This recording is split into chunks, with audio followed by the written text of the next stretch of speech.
Madame Marie-Josée Oui. Foucault, toutes les provinces de la RDC sont butées à des problèmes, des sérieux problèmes urbanistiques. Essayez un peu de décrire chaque province une fois élue. Vous allez procéder comment pour remonter la pente?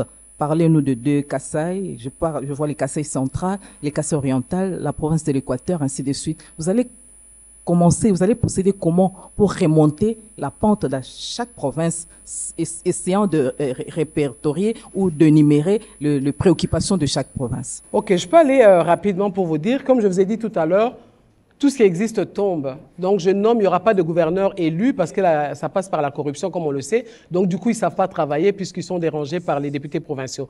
Donc, je vais nommer des gouverneurs qui seront nommés cette fois-ci à travers toute la République. Et au-delà de nommer seulement de gouverneurs, je voudrais travailler avec les 145 territoires et donner des responsabilités des gens qui sont nommés pour pouvoir gérer ces 145 territoires, afin de permettre à la population d'être proche de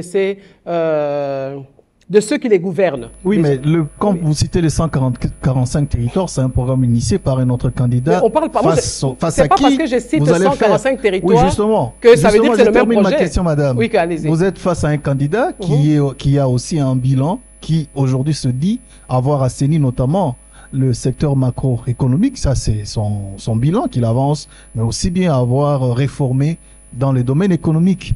Est-ce que vous pensez qu'avec déjà vos idées qui sont encore jusque-là théoriques, vous pourrez parvenir justement à les détrôner à ce niveau-là? On n'est pas dans le même projet. Mais alors là, pas du tout. Parce que si vous m'avez suivi au départ, je vous ai dit que je dois remettre d'abord le Congolais au centre. Vous pouvez venir avec les meilleurs projets, et j'en ai vu, et j'en connais. Mais tous ces projets-là passent par le détournement et la corruption. Vous-même, vous voyez le projet des 145 territoires. Est-ce que c'est une réussite? Ça ne peut pas être une réussite. Parce que le Congolais n'est pas réformaté.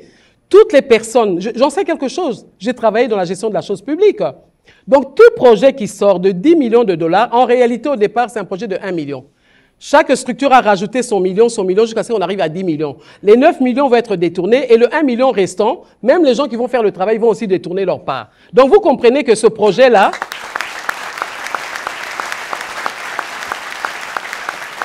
le projet tel que présenté, tant que le Congolais n'est pas reformaté, ça ne donnera rien.